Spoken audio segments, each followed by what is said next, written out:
So hey bye guys, welcome back to the channel. और NCERT class 7 के hand written notes में I welcome you all.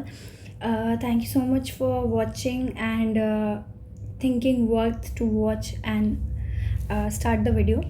So basically आज की जो हमारी टॉपिक होने वाली है वो होगी क्लास 7th की हमारी हिस्ट्री की एनसीईआरटी समरी, जिसमें हम न्यू किंग्स एंड किंगडम्स के बारे में पढ़ेंगे which is available in the chapter 2 of the class 7 history NCERT book. तो स्टार्ट करते हैं। सो बेसिकली इस चैप्टर में हम डील करने वाले हैं बहुत से टॉपिक से। चोला डायनेस्टीज़ और एमर्जिंग एम्पायर्स के बारे में थोड़ा सा हम लोग पढ़ेंगे। तो देखो, सबसे पहले बात आती है डायनेस्टी की, कि डायनेस्टी जो होती है ये होती क्या है। ठीक है, सो डायनेस्टी की अगर मैं बात करूँ, ठीक है, तो जब पर्टिकुलर आप राजा हैं, आपके नेक्स्ट डिसेंडेंट्स, आपके बच्चे फिर राजा बनेंगे, हेरिडिटरी बेसिस पे बनते जाएंगे, तो उसको कहते हैं फैमिली ऑफ रूलर्स, है ना।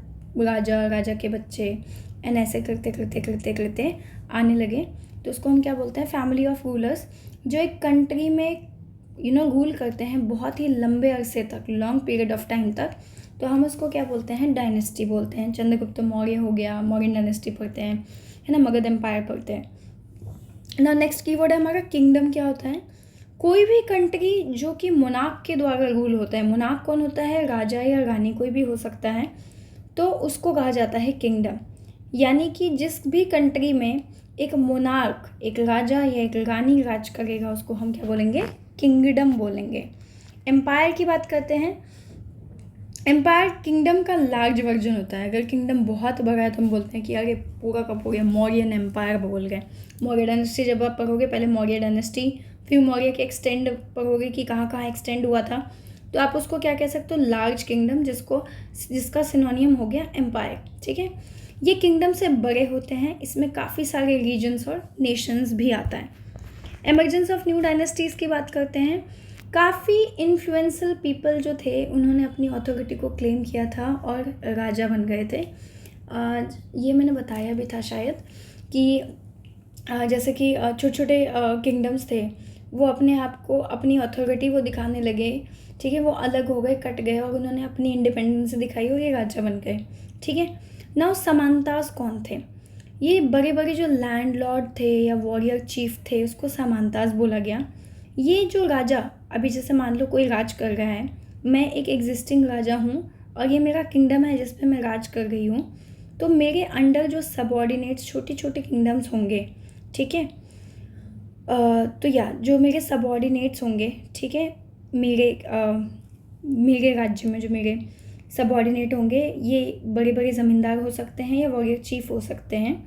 ठीक है, तो इनके बारे में कहा गया था या माना गया था कि इनसे एक्सपेक्ट किया जाता था कि ये राजा के लिए क्या लेके आएंगे, गिफ्ट लेके आएंगे। क्या लेके आएंगे, गिफ्ट लेके आएंगे।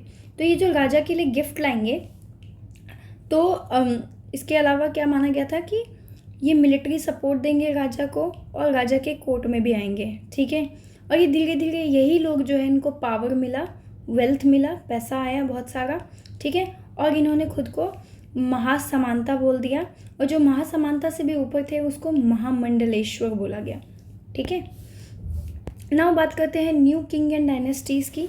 तो देखो, तीन इम्पॉर्टेंट जो है आपको डायनेस्टीज़ देखने को मिलेगी।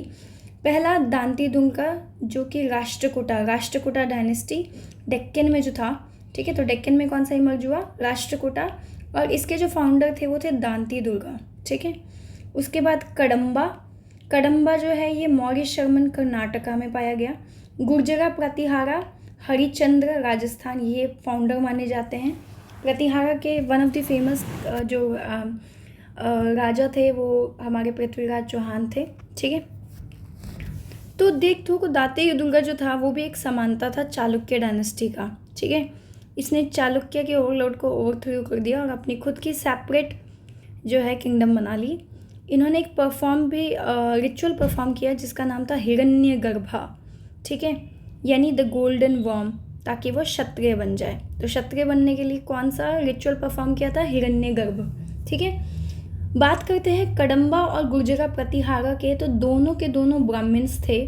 ठीक है, दोनों के पास अच्छे खासे रिसोर्सेज थे, ठीक है। ये एंटरप्राइजिंग फैमिली से आते थे जिसने आर्म उठा लिया था अपनी किंगडम स्टैब्लिश करने के लिए, ठीक है। तो कौन कौन से हमने पढ़े अभी?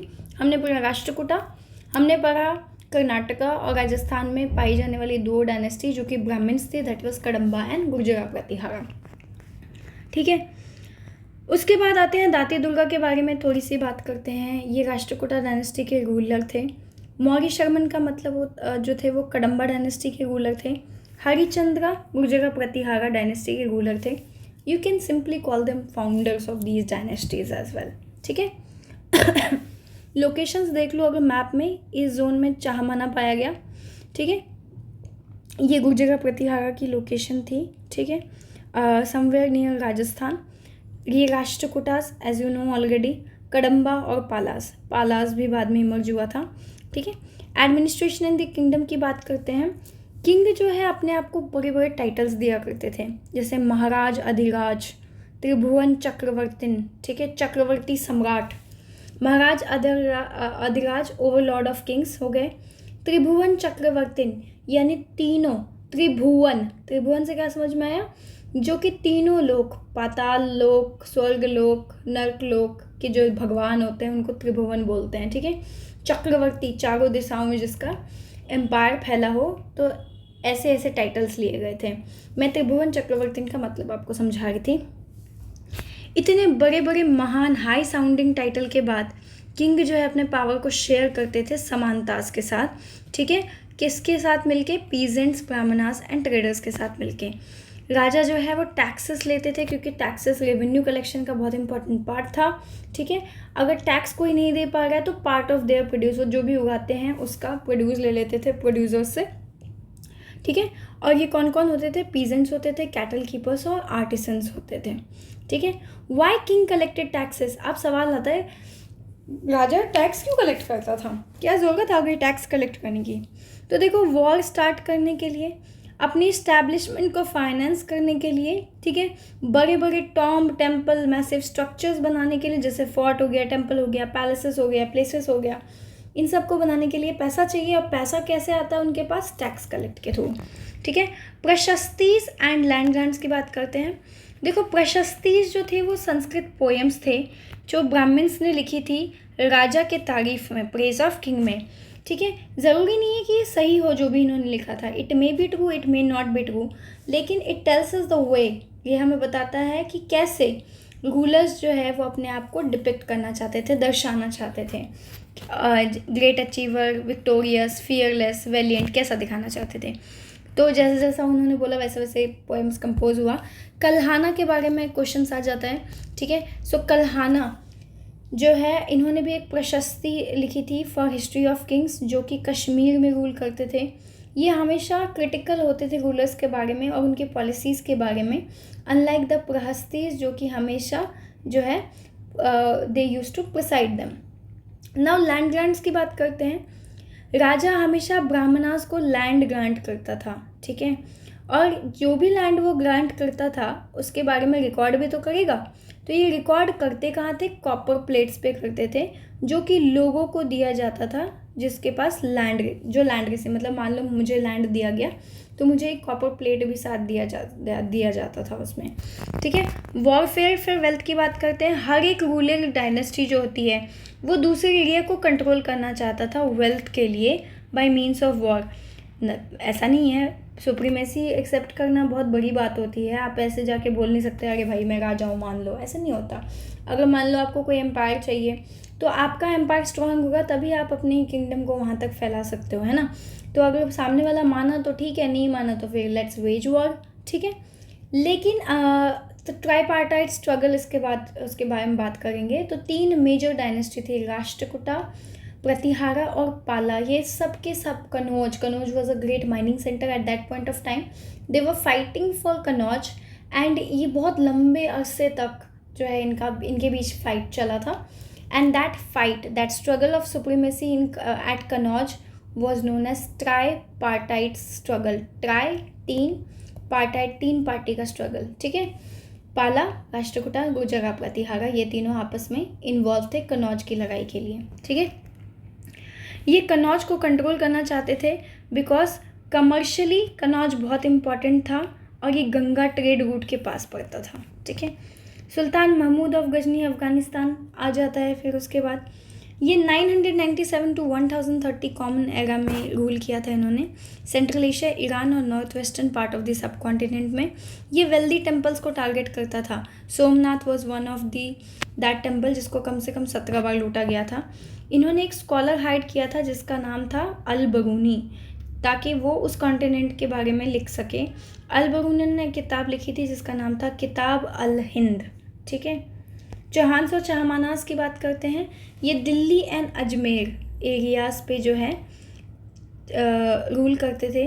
ये गुजरात के जो चालुक्य रूलर थे इसको अपोज कर रहे थे, ठीक है। वेस्टर्न यूपी के जो गढ़वाल्स थे उनको अपोज कर रहे थे because they wanted to expand the control. कहाँ से कहाँ तक? वेस्ट से पश्चिम से पूर्व तक। बेस्ट नोन चाहमाना जो था वो पृथ्वीराज III था, ठीक है। पृथ्वीराज III आपको अफगान रूलर सुल्तान मोहम्मद घोरी को डिफीट किया था पृथ्वीराज III ने, लेकिन 1192 में जस्ट एक साल के बाद, ठीक है, एक ट्रेचरस एक्टिविटी हुई जिसमें जयचंद जो था उसने मोहम्मद घोरी का साथ दिया था एंड पृथ्वीराज III को फिर वो लोग कैप्चर करके लेके गए, है ना, अपनी डायनेस्टी में। And there he was blinded and he died. Still Prithviraj के बारे में काफ़ी जो है he was a very great man, ठीक है। एंड इवन इनके बारे में कहा जाता था कि अंधे होने के बावजूद ये मोहम्मद घोरी से लड़ गए थे। ये जो बात ही मैंने बता दी 1192 में हुआ था और इस बैटल का नाम है battle of Tarain. Chola dynasty temples, sculpture and administration की बात करते हैं। चोला और चोला की पावर कैसे बढ़ी। तो बेसिकली जो चोला थे चीफली फैमिलीज जो थे साउथ सबऑर्डिनेट टू पल्लवास थे। ये चीफली फैमिली से बिलोंग करते थे और ये साउथ सबऑर्डिनेट थे पल्लवास के, ठीक है। इसमें मुत्तरैयार एंड चोलास थे। जो मुत्तरैयार थे ये पावर हेल्ड करते थे कावेरी डेल्टा के पास और उरियूर में चोला पावर जो है उरियूर में जो है पावर किसके पास था? Chola. So basically rise of Cholas की बात करेंगे। 2 चीफ फैमिलीज थी साउथ की जो पल्लवा के सबऑर्डिनेट थे, एक था मुत्तैयार, एक है चोलास, ठीक है। अब अगर बात करें मुत्तरैयार का तो विजय आलिया एक चोला चीफ जो थे, इन्होंने कावेरी डेल्टा को कैप्चर किया था मुत्तरैयार से, ठीक है, 9th सेंचुरी के आसपास। ये इन्होंने थंजवुर शहर का निर्माण किया। इन्होंने टेम्पल बनाया गॉडेस निशुंभ सूदनी वहाँ के लिए, ठीक है। चोलास का आप देख ही रहे होगे कावेरी डेल्टा कैप्चर जो किया था, ठीक है। गंगई कोंडा चोलापुरम ये इस जगह इस जोन पे पड़ता था। ये थंजवुर था, ये उरियूर था, ठीक है। स्टोरी ऑफ चोला डायनेस्टी की बात करते हैं। देखो चोला किंगडम जो थी वो साइज़ में और पावर में बढ़ती जा रही थी जैसे वो नेबरिंग एरियाज़ में कॉन्क्वायर करता था या आक्रमण करता था बाय द सक्सेसर ऑफ विजयलेविया। जो पांड्यास था और पल्लवास टेरिटरीज था साउथ में और नॉर्थ में, ये भी चोला किंगडम के पार्ट बन गए। राजा 1 ही वॉज अ ग्रेट रूलर, ठीक है। इन्हें मोस्ट पावरफुल चोला रूलर कहा जाता था।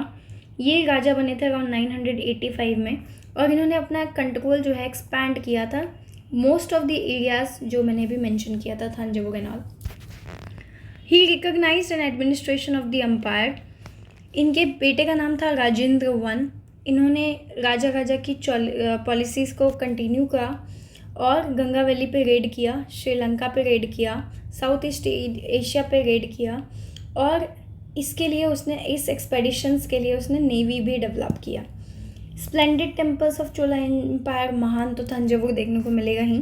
राजा एंड राजेंद्र इन्होंने स्प्लेंडेड महान टेम्पल्स बनाए, बहुत खूबसूरत, थंजवुर में और गंगई कोंडा चोलापुरम में।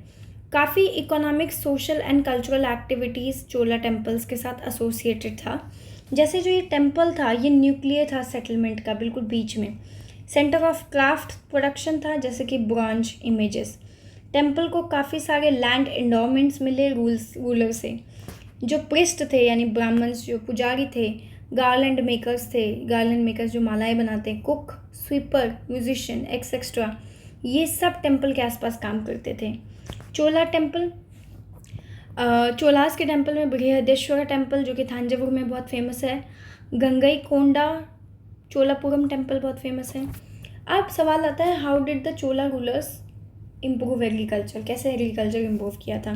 देखो, ये फॉरेस्ट लैंड को क्लियर कर देते थे ताकि और ज़्यादा लैंड कल्टीवेशन में आए और जगह बने कल्टीवेट करने के लिए, फार्मिंग करने के लिए।